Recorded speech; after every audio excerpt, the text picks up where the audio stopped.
البتہ یہ ہے کہ اس واقعے کی جو یادگار ہے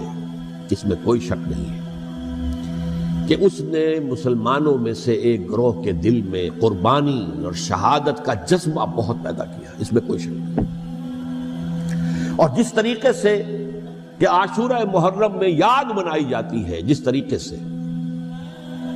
اس نے اہل تشیع کے اندر قربانی کا جذبہ بے انتہا پیدا کر دیا، اگرچہ وہ جذبہ بروئے کار نہیں آتا، اس لیے کہ ان کے ہاں یہ عقیدہ ہے، یہ طے ہے کہ جب تک حضرت مہدی ظاہر نہیں ہوں گے ہم کسی کے خلاف بغاوت نہیں کریں گے۔ یہ پوری تاریخ میں ان کا معاملہ رہا، تمام جو ہے ائمہ اہل بیت کا معاملہ رہا، جب تک مہدی نہیں آتے keep sitting and keep waiting, wait and see, that's all۔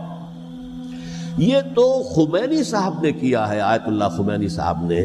کہ انہوں نے یہ ایران کے شیعوں کو باور کرایا کہ بھائی جب آئیں گے حضرت مہدی آ جائیں گے، لیکن ہم اب ہاتھ پر ہاتھ رکھ کر بیٹھے رہیں، باطل کو چیلنج بھی نہ کریں، ہمیں کچھ تو کرنا چاہیے، وہ ہاتھ پاؤں ہلانے چاہیے، اور کچھ نہیں تو مہدی کا راستہ جو ہے صاف کرنا چاہیے، تمہید کرنی چاہیے، ان کے راستہ ہموار کیا جائے۔ تو یہ ان کی بڑی عظمت ہے آیت اللہ خمینی صاحب کی کہ اہل تشیع ایران کے جو ہے ان سے انہوں نے یہ بات منوا لی کہ ہم بالکل انرٹ نہیں بیٹھے رہیں گے، بلکہ اب انہیں نائب امام قرار دے کر اور ولایت فقیہ کے فلسفے کے حوالے سے، یہ دو چیزیں ان کی جو ہیں بنیادی فلسفے کی ہیں، وہ اس وقت میرا موضوع نہیں ہے،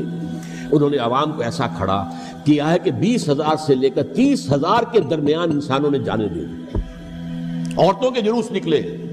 شیرخوار بچہ گود میں ہے عورت کے اور گولی کھا رہی ہے، مر رہی ہے، گر رہی ہے۔ آپ سوچئے زندگی کتنی عزیز ہوتی ہے، اور شیرخوار بچے کے لیے ماں کی جو زندگی ہے اس ماں کو اپنی زندگی کتنی عزیز تر ہوگی کہ اپنے لیے نہیں تو اس بچے کے لیے مجھے جینا ہے، لیکن نہیں،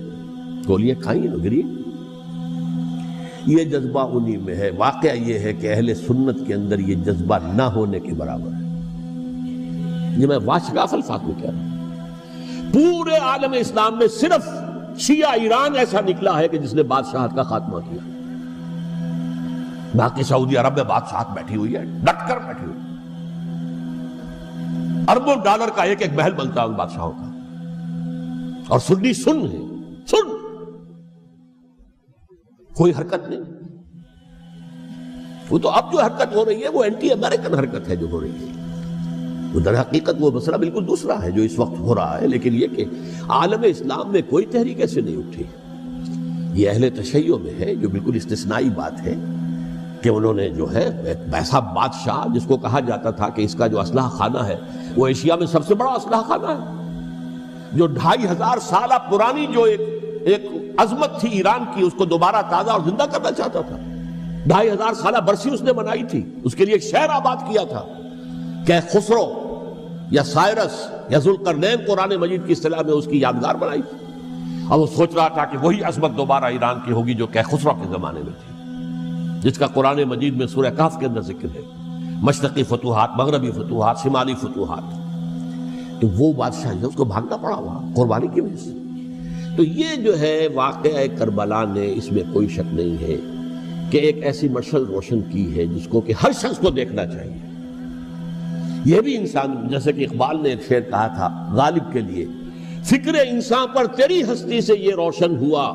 ہے، پرے مرغ تخیل کی رسائی طاق ہو جا۔